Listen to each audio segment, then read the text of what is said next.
Bueno, vamos a meternos de lleno en este análisis. Fíjate bien en la imagen. A un lado, un muscle car clásico, cubriendo polvo en un garaje. Un auténtico ícono de la era dorada de la gasolina. Y al otro lado, ese mismo coche, pero transformado, irradiando una especie de energía azul futurista. A ver, para los que somos unos apasionados del motor clásico, siempre nos ronda la misma pregunta en la cabeza. ¿Cómo demonios mantenemos viva el alma de estos coches en un futuro que exige sostenibilidad? O sea, ¿cómo conservamos ese rugido genuino de los pistones sin depender de la gasolina de toda la vida? Pues resulta que la respuesta que vamos a explorar hoy es absolutamente fascinante: el hidrógeno. Vale, el tema principal de hoy, cómo coger un motor clásico de combustión interna y transformarlo en lo que se conoce como un HICE, un vehículo con motor de combustión de hidrógeno. Ojo, que no estamos hablando de sacarle el motor, tirarlo y ponerle un montón de baterías eléctricas pesadas, no. Hablamos de pura y dura ingeniería mecánica adaptada desde cero para quemar un gas revolucionario. Hoy vamos a desglosar exactamente cómo se consigue esta maravilla técnica. Esta es nuestra hoja de ruta para hoy, muy rapidito. Punto 1. Veremos la ciencia detrás del motor de hidrógeno. 2. La nueva arquitectura y sus componentes críticos. 3. Nos mancharemos un poco las manos con el proceso de instalación paso a paso. Y 4. Los verdaderos desafíos técnicos, porque, seamos sinceros, no todo es tan fácil como parece. ¿Empezamos? Vamos con el primer punto, el motor de hidrógeno o la ciencia de la llama. Para que quede súper claro desde el principio, a diferencia de esas pilas de combustible que generan electricidad de forma súper silenciosa, aquí hablamos de combustión directa. Es decir, inyectamos el gas en los cilindros, le damos chispa y lo quemamos. Así mantenemos vivo ese ciclo de 4 tiempos que hace vibrar el chasis. Y fíjate en la elegancia de esta ecuación química. En lugar de romper cadenas de hidrocarburos complicadísimas y sucias como hacemos con la gasolina, esto es limpio y directo. Cogemos 2 moléculas de hidrógeno, le sumamos una de oxígeno, comprimimos, salta la chispa y ¡boom! Obtenemos energía pura para mover los pistones y un subproducto totalmente inofensivo: vapor de agua. Ahora bien, la idea de que por el tubo de escape salga literalmente solo vapor de agua suena idílica, ¿verdad? Pero la realidad bajo el capó es un pelín más compleja. Resulta que las altísimas temperaturas que se alcanzan dentro de la cámara de combustión hacen que el nitrógeno que está flotando en el aire también reaccione. Por lo tanto, aunque el agua es nuestro subproducto estrella, también se generan esos famosos óxidos de nitrógeno, los NOx, que lógicamente hay que filtrar y gestionar con muchísimo cuidado. Aquí es donde entra el gran cambio de paradigma: el comportamiento físico de cada combustible. Vamos a ver, la gasolina es un líquido. Se inyecta en el colector de admisión, se mezcla con el aire y todos contentos. Pero el hidrógeno es un gas exageradamente voluminoso. Si intentamos inyectarlo en el colector como si fuera gasolina, ocupa tanto espacio que literalmente desplaza el oxígeno, ahoga la mezcla y hunde la potencia del motor. Así que, para el hidrógeno, usar inyección directa directamente dentro del cilindro no es una opción, es una obligación absoluta. Y el punto más delicado de todos: ¿cómo arde este elemento? El hidrógeno es muchísimo más sensible que la gasolina. Es casi como gasolina con sobredosis de cafeína. Es tremendamente inflamable, su velocidad de llama es una locura y necesita una cantidad minúscula de energía para prender. ¿Qué significa esto en la práctica? Pues que la más mínima pieza caliente dentro del cilindro puede encenderlo antes de tiempo. Si la temperatura de las válvulas o las bujías no se controla al milímetro, te enfrentas a un riesgo masivo de autoencendido, y eso, te lo aseguro, puede destrozar el motor en segundos. Pasamos al segundo punto, componentes críticos del sistema. Necesitamos una nueva arquitectura. Claro, actualizar una joya clásica para que queme este gas requiere hardware que parece sacado de un transportador espacial. Olvídate de los inyectores de gasolina tradicionales, esos dependen del propio líquido para lubricarse, pero el hidrógeno es un gas 100% seco, cero lubricación, así que necesitamos inyectores súper especializados que aguanten esa fricción y respondan a la velocidad de la luz. Además de eso, hace falta una centralita electrónica, una ECU totalmente reprogramable para crear nuevos mapas de encendido, todo con un único objetivo: evitar que el motor pegue un petardazo o detone hacia la admisión. Y luego nos topamos con el gigantesco dolor de cabeza del almacenamiento. ¿Un depósito de chapa normal? Ni de broma. Hacen falta los llamados tanques tipo 4, que están hechos con fibra de carbono de grado aeroespacial. Y te preguntarás, ¿por qué tanto exceso? Pues porque para llevar suficiente hidrógeno hay que comprimirlo a la friolera de 700 bares de presión. Para que te hagas una idea, es una fuerza física colosal. Después, por supuesto, un regulador de alta presión tiene que coger esos 700 bares y bajarlos a unos manejables 5 o 10 bares para que los inyectores puedan hacer su trabajo. Vamos con el tercer punto, el proceso de instalación, la construcción paso a paso. Para que la cabeza no nos dé vueltas con tanta mecánica, los ingenieros dividen esta instalación en 3 fases súper estrictas. La fase A se encarga de todo el sistema de suministro desde el tanque. La fase B es donde nos metimos en las modificaciones internas del motor. Y la fase C es para afinar la calibración y asegurar que todo esté bien lubricado. Vamos a verlas una por una. Arrancamos con la fase A. Y fíjate porque esto es un reto químico alucinante. Aquí, los tubos de plástico o de goma estándar son papel mojado. Las moléculas de hidrógeno son tan diminutas que literalmente se escapan por los poros de esos materiales. Se difuminan. Por eso, el montaje requiere soportes ultra reforzados. Y muy importante, absolutamente todas las líneas de alta presión tienen que ser tuberías de acero inoxidable certificadas. No hay atajos. Al pasar a la fase B, ya nos metemos en las tripas del motor. Hay que mecanizar la culata para que entren los nuevos inyectores de gas. Y, recordando lo que dijimos antes sobre lo sensible que es el hidrógeno al calor, se cambian las bujías por unas especiales de rango frío para no crear puntos calientes. Y ojo con la seguridad, que es vital. Se instalan sensores de hidrógeno por todo el capó. Si en algún momento leen que hay una fuga del 4%, que es justo el límite donde se vuelve inflamable, el sistema activa unas válvulas de seguridad y corta el suministro de golpe. Para rematar, la fase C ata todos los cabos sueltos. ¿Recuerdas esos óxidos de nitrógeno del principio? Pues para combatirlos se instalan sistemas EGR de recirculación de gases. Esto enfría la cámara y hunde las emisiones. Pero hay un detalle más que me parece fascinante: el aceite. Como el hidrógeno no lava los cilindros como hace la gasolina líquida y además genera un montón de vapor de agua, necesitamos un aceite de motor especial, un aceite diseñado para no degradarse ni formar una emulsión rara al mezclarse con toda esa humedad. Y llegamos al cuarto y último bloque: desafíos técnicos reales, los grandes obstáculos de la ingeniería. Después de escuchar toda esta tecnología, la pregunta es obligada. ¿Estamos ante un sistema perfecto? Bueno, pues como pasa absolutamente siempre en la física y la mecánica, va a ser que no. Aún existen imperfecciones y muros inmensos que traen de cabeza a los mejores ingenieros del planeta. El primero de estos muros tiene un nombre que impone bastante: embrutecimiento por hidrógeno. Suena mal, ¿verdad? Y lo es.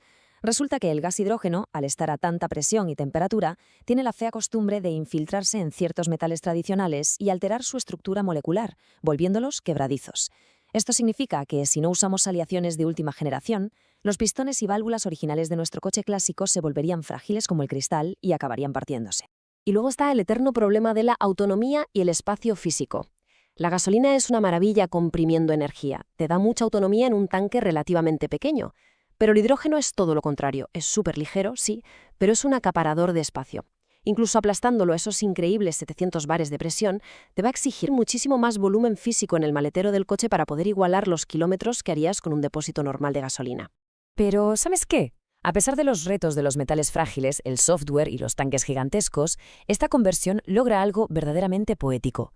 Consigue crear un puente perfecto entre la nostalgia y ese alma mecánica insustituible del pasado y una tecnología sostenible que literalmente parece sacada de una película de ciencia ficción. Así que, habiendo desgranado todo esto, te lanzo una pregunta para que le des unas cuantas vueltas. De todo este gigantesco rompecabezas de ingeniería, ¿qué aspecto te resulta más intrigante? ¿El tremendo desafío de software de recalibrar una centralita para domar explosiones microscópicas a destiempo? ¿O la locura física de desarrollar materiales capaces de aguantar esas presiones brutales en el maletero? Sea como sea, la evolución del motor está más viva que nunca y el camino que tenemos por delante es absolutamente fascinante. Arrancamos directamente con esta explicación sobre un documental que es, sinceramente, una pasada. Se titula El rugido eterno, la resurrección del pistón. Y fijaos, desafía por completo lo que muchos consideran un debate ya cerrado sobre si los motores clásicos de combustión interna tienen los días contados. Lo que nos plantea el guión es que el futuro del automovilismo no tiene por qué ser necesariamente silencioso. Nos traen una propuesta tecnológica e histórica que es una auténtica revolución. Vale, vamos a meternos de lleno en esto. El dilema central de la obra es súper claro. ¿Tiene el alma mecánica de un coche clásico una fecha de caducidad inamovible? Porque durante mucho tiempo la narrativa general nos ha dicho que sí, que estas maravillas de la ingeniería están destinadas irremediablemente a convertirse en piezas de museo estáticas acumulando polvo. Sin embargo, lo que se propone aquí es una intervención tecnológica brutal para evitar ese final y mantener los engranajes girando. El documental arranca pintando un panorama bastante sombrío para los puristas del motor. Imaginemos por un momento la típica escena de apertura, planos a cámara lenta de una ciudad futurista, un entorno estéril, casi clínico, donde todo está dominado exclusivamente por vehículos eléctricos súper silenciosos, o sea, el silencio absoluto. En este escenario, la sentencia de muerte para los míticos motores V8 o los de 6 cilindros en línea ya parece firmada por culpa de una electrificación que se siente 100% obligatoria. Y aquí es donde entra el contraste. Frente a ese destino fatal que muchos auguran para los motores de combustibles fósiles, ya sabéis, el abandono y el óxido debajo de una lona vieja, el documental nos lanza una alternativa casi mágica. No se trata de coger y tirar la máquina clásica a la basura, ¿qué va? La idea es revivirla usando un sistema de hidrógeno de altísima tecnología. Es una tesis brillante. El secreto no está en cambiar el vehículo, sino en transformar la energía que lo impulsa. Pasamos a la siguiente sección: alquimia del hidrógeno líquido. Reescribir el fuego. Porque, a ver, la solución no pasa por meterles pesadas baterías de litio, lo cual destrozaría por completo la agilidad y la esencia del coche. La clave es pura alquimia: inyectar hidrógeno líquido, que resulta ser el elemento más abundante del universo, directamente en los cilindros de ese bloque clásico. Al hacer esto, no estamos fabricando electricidad para un motor sordo. Estamos literalmente reimaginando la explosión original para salvar esa herencia mecánica y dejando una huella de carbono equivalente a cero. Pero claro, adaptar un diseño de hace 50 años para que trague el combustible del futuro no es coser y cantar. El documental destaca 3 obstáculos de ingeniería enormes. Primero, la gestión térmica, porque el hidrógeno arde muchísimo más rápido y a temperaturas distintas que la gasolina. Segundo, la inyección de precisión. Hay que ver cómo narices adaptamos esos viejos carburadores para usar boquillas de altísima presión. Y tercero, la lubricación, que es vital para que esos pistones sigan girando a tope de revoluciones sin usar derivados del petróleo. Y esto ilustra a la perfección cómo los ingenieros en los laboratorios de alta tecnología proponen solucionarlo. Su objetivo no es cambiar el bloque del motor original, sino actualizar por completo sus órganos vitales. Están modificando a fondo los sistemas internos para que puedan domar las propiedades tan particulares del hidrógeno líquido. Básicamente están reforzando las entrañas de metal para aguantar esta detonación limpia, pero manteniendo intacto el aspecto del bloque clásico desde fuera. Es como un lobo con piel de cordero. Y así llegamos a la sección 2. Supervivencia del pistón, el alma de la conducción. Hay un miedo constante durante toda la narración. El temor a que esta revolución verde termine esterilizando por completo lo que es la experiencia física de conducir. Pero las pruebas demuestran que los pistones de altas revoluciones no solo sobreviven con el hidrógeno, sino que van de maravilla. Al mantener estas piezas mecánicas trabajando a pleno pulmón, se conserva esa vibración tan característica. Esa vibración que nace en el motor, sube por la columna de dirección y te llega directamente a las manos. Es pura conexión entre humano y máquina. Para que nos hagamos una idea de la pasión que hay detrás, hay una cita de un ingeniero en el documental que da en el clavo. Dice: es el hecho de que uno puede sentir cada cambio de marcha táctil, el golpe de par motor a 7000 revoluciones y ese rugido visceral. Queda clarísimo el inmenso valor que le dan a esa conexión acústica y emocional. Un vínculo que, según defienden a capa y espada, se esfuma si nos pasamos a lo puramente eléctrico. Entramos en la recta final con la sección 3, el rugido limpio. Nostalgia y tecnología.